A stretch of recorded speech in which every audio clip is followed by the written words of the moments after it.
اعوذ باللہ من الشیطان الرجیم، بسم اللہ الرحمن الرحیم۔ حضرت شعیب علیہ السلام کی بیٹی کا واقعہ۔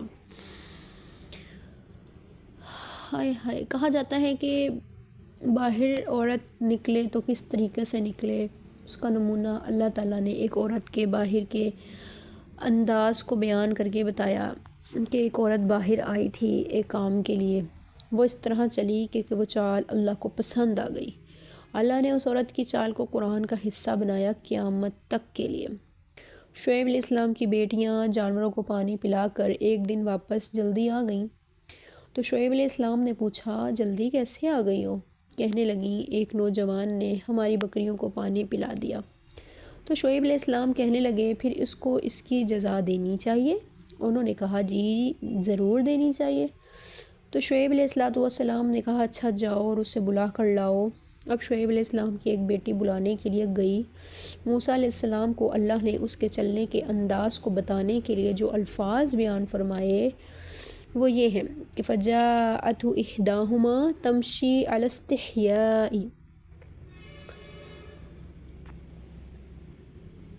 یعنی ان میں سے ایک لڑکی آئی اور اس نے کہا آپ کو میرے ابا بلاتے ہیں اور آپ کو آپ کی مزدوری دینا چاہتے ہیں، لیکن یہاں اس انداز سے بیان فرمایا کہ فجاءت احداہما، کہ ان میں سے ایک لڑکی آئی۔ احد کہتے ہیں ایک کو، اور ہما جو ہے مطلب ان دونوں میں سے ایک، دو کی بات ہو رہی ہے۔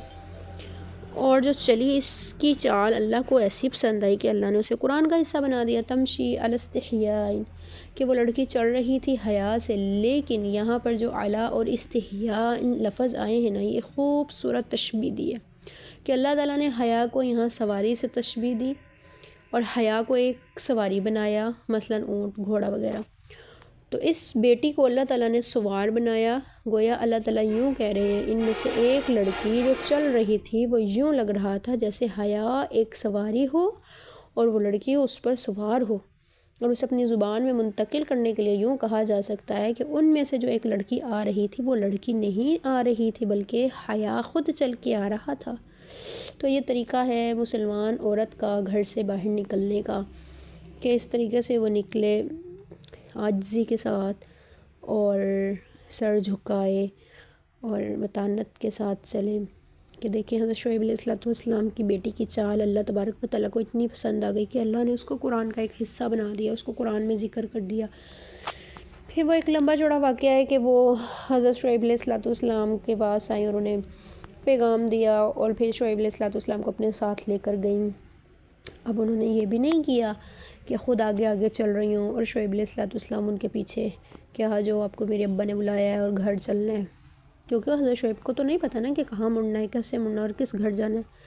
تو اب اگر وہ خود آگے چلتی اور شعیب علیہ السلام پیچھے ہوتے تو ظاہر سی بات ہے مرد پیچھے ہے، عورت آگے تو مرد کی نظر پڑے گی، تو پھر ظاہر سی بات ہے بد نظری کا احتمال نہ بھی انسان کے دل میں اس ذہن میں سوال ہو، لیکن پھر بھی کوئی ہوا چلے جس سے کپڑا اٹھ جائے اور قمیض ادھر ادھر ہو۔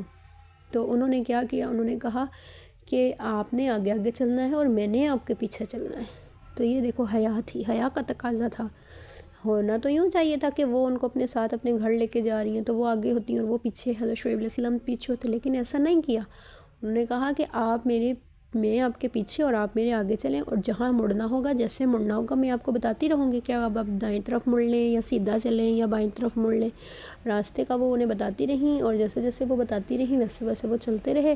نہ انہیں نوبت آئی پیچھے مڑ کر ان کو دیکھنے کی، اور نہ انہیں نوبت آئی کہ وہ آگے چلیں اور پھر کوئی بد نظری کا شبہ پیدا ہو۔ تو یہ تھا دیکھو ایک انداز بہت پیارا، اس کو کہتے ہیں حیا۔ تو اللہ تعالیٰ جو ہے نا وہ حیا والا ہم سب کو بنا دے۔ حدیث پاک میں آتا ہے نا جب حیا نہ ہو تو جو جی میں آئے کرو، تو حیا جو ہے وہ بہت بڑی چیز ہے۔